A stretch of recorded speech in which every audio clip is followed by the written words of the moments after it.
मुझे इस चर्चा में भाग लेने का मौका दिया, इसके लिए मैं आपको धन्यवाद देती हूँ। आज जिस विषय पे हम चर्चा कर रहे हैं वह केवल एक विषय नहीं है, भारत की आत्मा का एक हिस्सा है। हमारा राष्ट्रगीत उस भावना का प्रतीक है जिसने सोए हुए, गुलामी में सोए हुए भारत के लोगों को जगाया, जिसने उन्हें हिम्मत दी कि ब्रिटिश साम्राज्य के सामने खड़े होकर वह सत्य और अहिंसा के नैतिक हथियारों के साथ सामना कर पाए। आज ये चर्चा एक भावना के ऊपर है।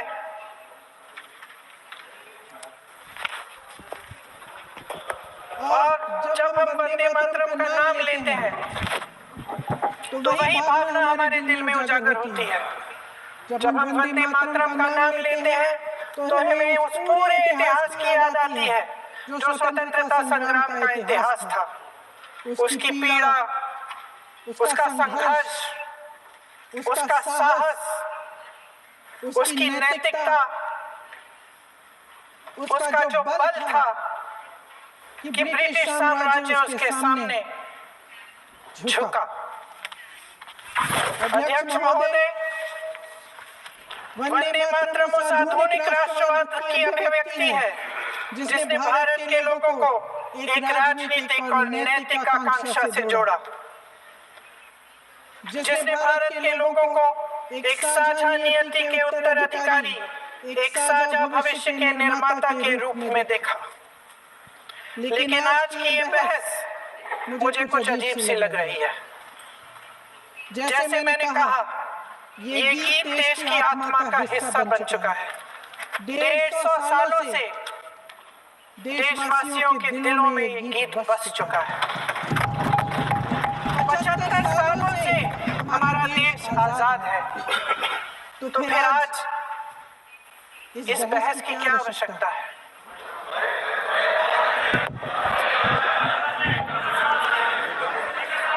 हमारा यहाँ मकसद क्या है?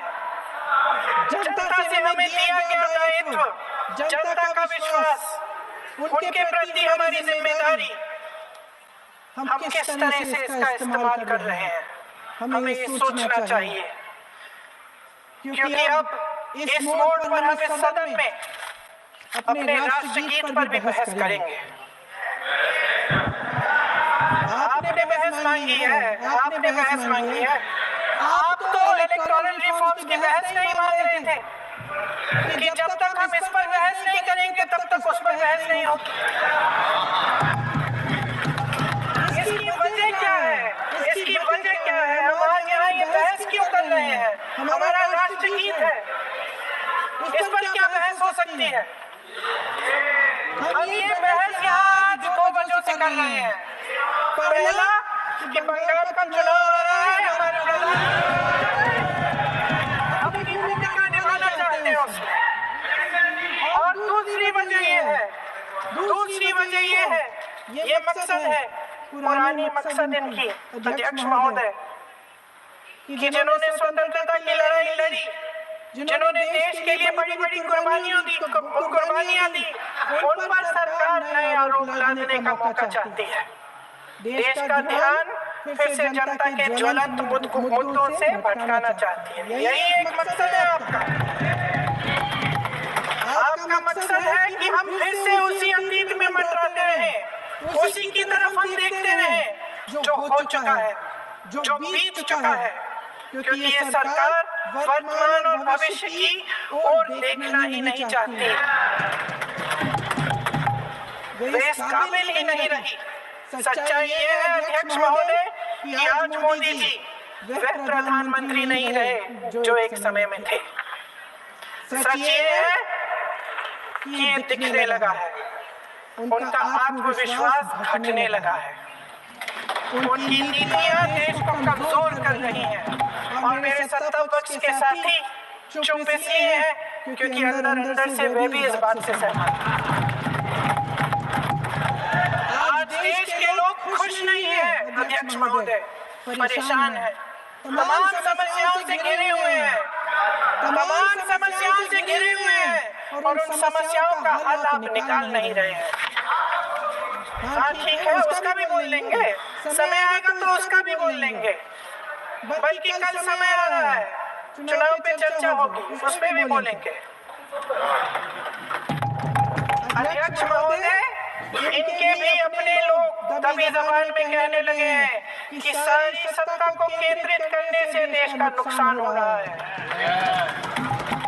इस बीच अगर हम अतीत की बातें नहीं करेंगे तो कौन सी बातें करेंगे? ये किसी और बात के काबिल ही नहीं है, सिर्फ ध्यान भटकाना है जनता का। इसलिए आज हम वंदे मातरम पर चर्चा कर रहे हैं। वंदे मातरम देश के कण कण में जीवित है, इस पर बहस नहीं हो सकती। लेकिन चलिए, आपने बहस मांगी, आप बहस करना चाहते हैं, बहस करते हैं। आज इस चर्चा को प्रधानमंत्री जी ने शुरू किया, उन्होंने भाषण दिया और इसको कहने में कोई झिझक नहीं है कि भाषण अच्छा देते हैं, थोड़ा सा लंबा, लेकिन भाषण अच्छा देते हैं। सिर्फ एक कमजोरी है, अगर आप इजाजत दें तो मैं बोलूं, एक कमजोरी है, हाँ उसी पे बोल रहे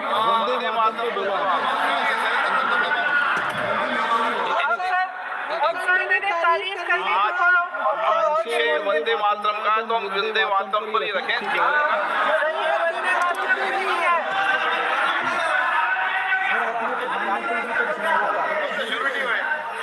सर भाषण बहुत अच्छा देते हैं, लेकिन तथ्यों के मामले में कमजोर पड़े।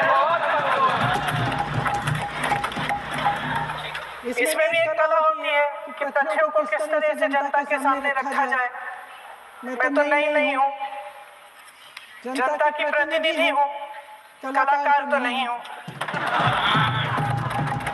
इसलिए मैं भी सदन के सामने कुछ तथ्य रखना चाहती हूँ, लेकिन सिर्फ तथ्य के रूप में रखना चाहती हूँ।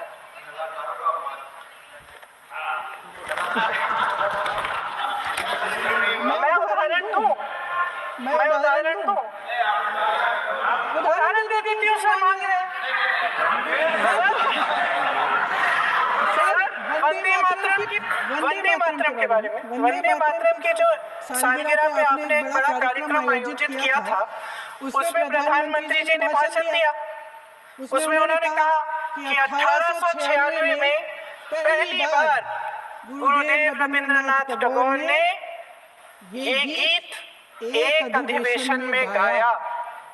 उन्होंने ये नहीं बताया कि क्या कौन सा अधिवेशन था, महासभा, हिंदू महासभा का अधिवेशन था, आरएसएस का अधिवेशन था, किस बात से कतरा रहे थे कि ये कांग्रेस का अधिवेशन था।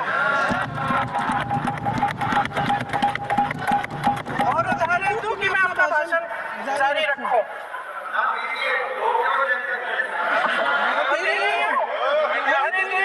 दे रही हूँ। जो वंदे मातरम की जो क्रोनोलॉजी है वो भी आप समझिए, जो असली क्रोनोलॉजी है।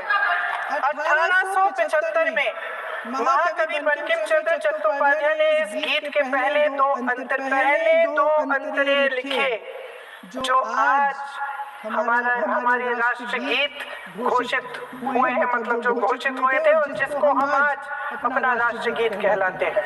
ये पहले दो अंतरे लिखे 1882 में, 7 साल बाद उनका एक उपन्यास प्रकाशित हुआ, आनंद मठ।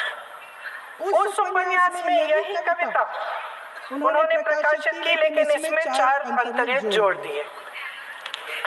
1896 में कांग्रेस के अधिवेशन में गुरुदेव रविंद्रनाथ टैगोर ने पहली बार ये गीत गाया।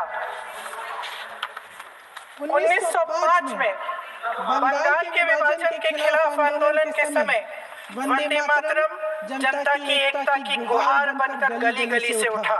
गुरुदेव रविंद्रनाथ टैगोर जैसे महान स्वतंत्रता सेनानी इस गीत को खुद गाते हुए बंगाल की सड़कों पर उतरे।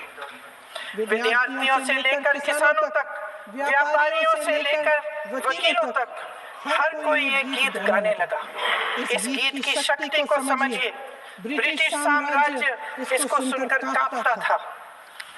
और हमारे देशवासी इसको सुनकर वे मन बनाते थे, वे हिम्मत बनाते थे।